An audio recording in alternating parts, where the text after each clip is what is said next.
Have you ever just looked around and wondered if there's a hidden rule book to, well, everything? A set of laws that explains why some things just work, why they flourish in harmony, while other things just fall apart in a conflict? Well, today we're diving into a really powerful framework that says yes, there is. And it's a blueprint built not on ideals or philosophy, but on cold, hard mathematics.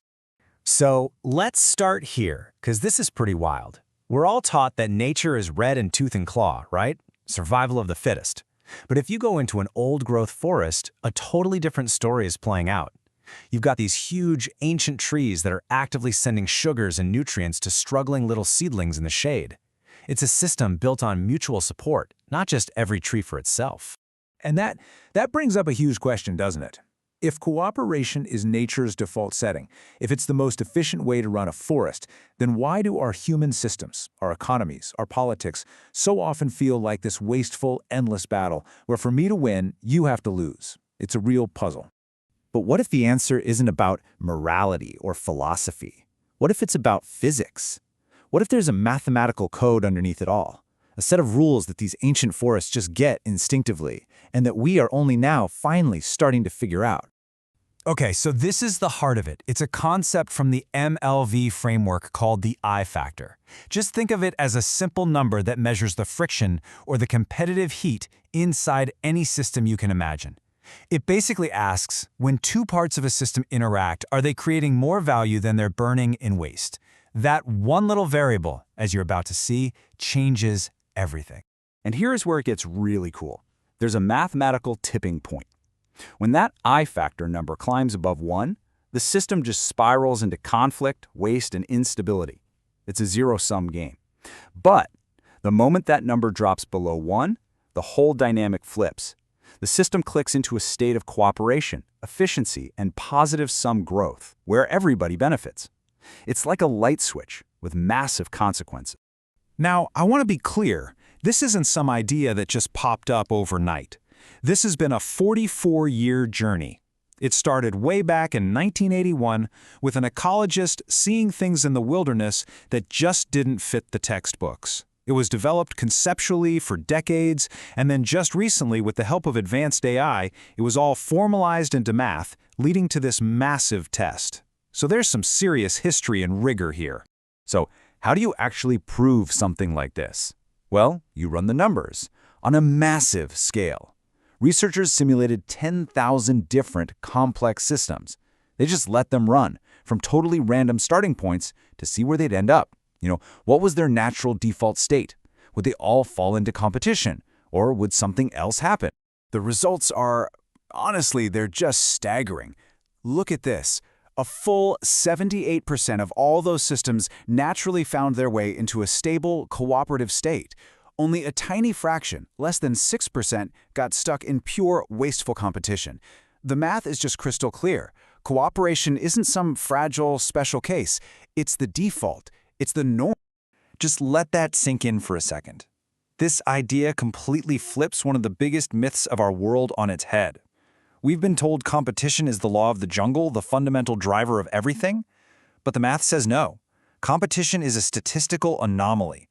It's what happens when a system is broken or under extreme stress. Harmony is the natural state of things. Okay, so this is a beautiful theory. But what about the real world, right? Can we actually use this? Well, let's take a look at how this idea of the I factor becomes a real-world toolkit for understanding and maybe even solving some of our biggest global problems. Let's start with a big one. $2.4 trillion. That's what the world spends on its militaries every single year. In the language of this framework, this is a system with a super high I factor, maybe around 2.0.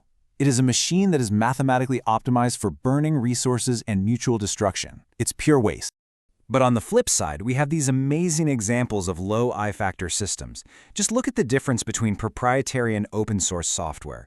The old proprietary model, that's a high I factor game of secrets and competition.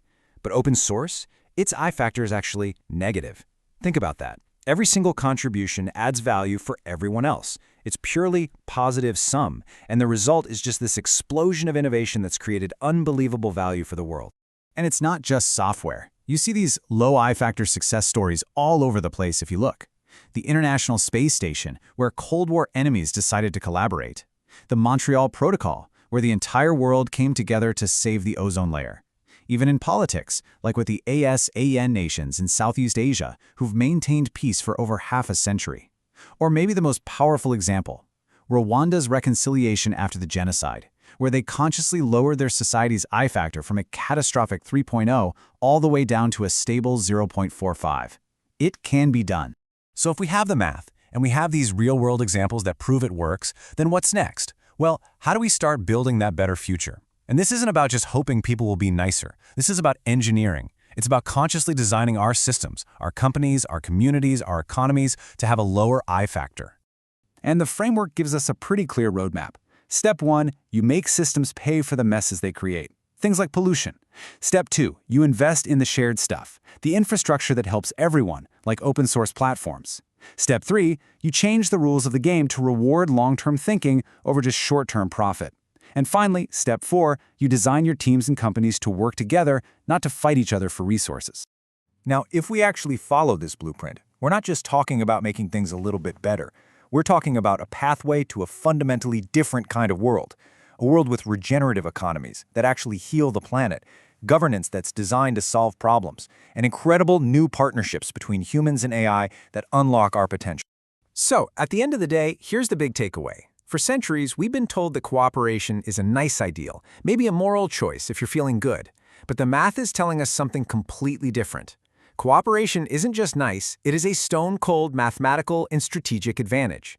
It is simply the smartest, most efficient, most stable way to run anything. You know, we're living in this incredible moment. For the first time, we actually have something like a mathematical blueprint for harmony. We can see the elegant, efficient code that nature has been running for billions of years. So the only real question left is the one right here. We have the blueprint. What are we going to build with it?